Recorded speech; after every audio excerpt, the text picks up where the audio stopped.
କିଛି ଦିନ ତଳେ ରାଜ୍ୟ କଂଗ୍ରେସ କମିଟି ଗଠନ ହୋଇଥିବା ବେଳେ କଳାହାଣ୍ଡି ଗୋଲାମୁଣ୍ଡା ଜିଲ୍ଲା ବ୍ଲକର ପୂର୍ବତନ ବ୍ଲକ ଅଧ୍ୟକ୍ଷ ତୁଲେଶ୍ୱର ନାୟକଙ୍କୁ ପ୍ରଦେଶ କଂଗ୍ରେସ କମିଟିର ସମ୍ପାଦକ ଭାବରେ ମନୋନୀତ କରାଯାଇଛି, ଯାହାକୁ ନେଇ ଜିଲ୍ଲା କଂଗ୍ରେସ ମହଲରେ ଖୁସିର ଲହରୀ ଦେଖାଦେଇଛି।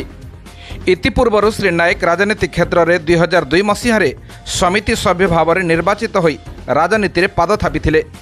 ପରେ 2017ରୁ 2022 ମସିହା ପର୍ଯ୍ୟନ୍ତ ଗୋଲାମୁଣ୍ଡା ବ୍ଲକ ଅଧ୍ୟକ୍ଷ ଭାବରେ ଦାୟିତ୍ୱ ନିର୍ବାହ କରିଥିଲେ।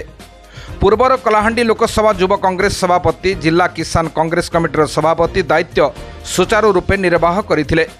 ବର୍ତ୍ତମାନ ପ୍ରଦେଶ କଂଗ୍ରେସ କମିଟିର ସମ୍ପାଦକ ଭାବରେ ମନୋନୀତ କରି 4ଟି ଜିଲ୍ଲାରେ କଂଗ୍ରେସକୁ ତୃଣମୂଳ ସ୍ତରରେ ସଂଗଠିତ କରିବା ପାଇଁ ଦାୟିତ୍ୱ ଅର୍ପଣ କରିଛନ୍ତି।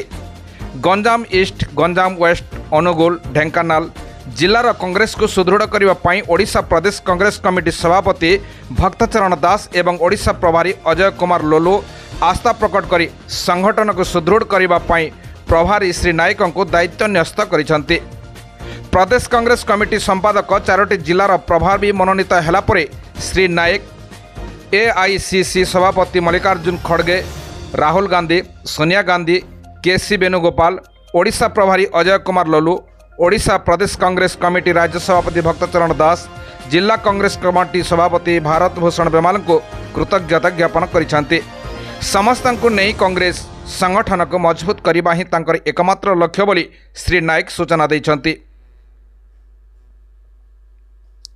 State crime bureau chief Umashankar Mishra report, solid news.